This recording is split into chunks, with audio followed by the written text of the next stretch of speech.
Morning ఒక అడవి ఏనుగు మన పల్మనేరు గంగవరం మండలం ఏరియాలో వచ్చేసి చాలా హల్చల్కు సృష్టించింది. అట్లాగే మన సెక్షన్ ఆఫీసర్ సుకుమార్ని కూడా అటాక్ చేసింది. 6:30 టైంలో డ్రైవ్ చేయడానికి పోతే సెక్షన్ ఆఫీసర్ కూడా అటాక్ చేసింది. ఆయన హాస్పిటలైజ్ చేసాము. తర్వాత ఒక ట్రాక్ను కూడా చిన్నగా ఇంజురీ చేసింది. కాకపోతే ఏం ప్రమాదం ఏం లేదు. ఇద్దరికి ఎంతో కష్టపడి పబ్లిక్ ఏం కాకోకుండా మేము చాలా కష్టపడి అలాంగ్ విత్ పోలీస్ తర్వాత పత్రికా విలేకరులు కూడా చాలా హెల్ప్ చేశారు. మాకు ట్రాఫిక్ని ఆఫ్ చేసి హైవే మీద ట్రాఫిక్ ఆఫ్ చేసి 1/2 అవర్ 45 మినిట్స్ వరకు ఈరోజు ఎలిఫెంట్ని సక్సెస్ఫుల్గా డ్రైవ్ చేశాము.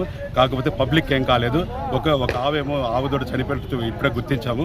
తర్వాత ఎవరికి పబ్లిక్ అందరినీ అవేర్ చేసుకుంటూ చాలా ముందుకు తీసుకెళ్ళి ఈ ఆపరేషన్ కొద్దిగా మాన్యువల్గానే మనుషుల ద్వారానే మన ట్రాకర్స్ అందరి హెల్ప్ ఆల్ డిపార్ట్మెంట్స్ హెల్ప్తో మనం సక్సెస్ఫుల్గా చేశాము. ఎందుకు సక్సెస్ఫుల్ అంటున్నా అంటే పబ్లిక్కి ఎవరికి ఏం కాలేదు. ఇంత జరిగినా కానీ పబ్లిక్ ఏం కాకుండా మా స్టాఫ్ మేము దెబ్బతిన్నాం కానీ పబ్లిక్ ఏమి కాకుండా మేము అది కాపాడినాము. సార్ అది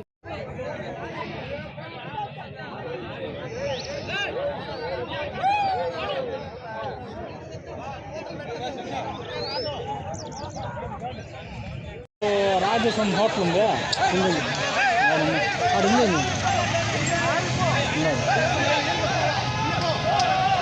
పాలేనమ్మా 8%.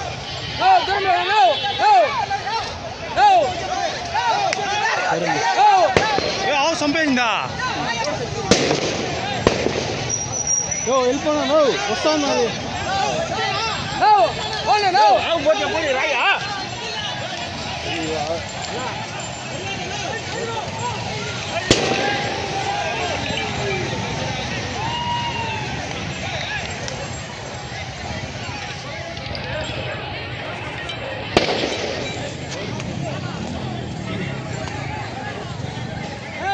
Side ball!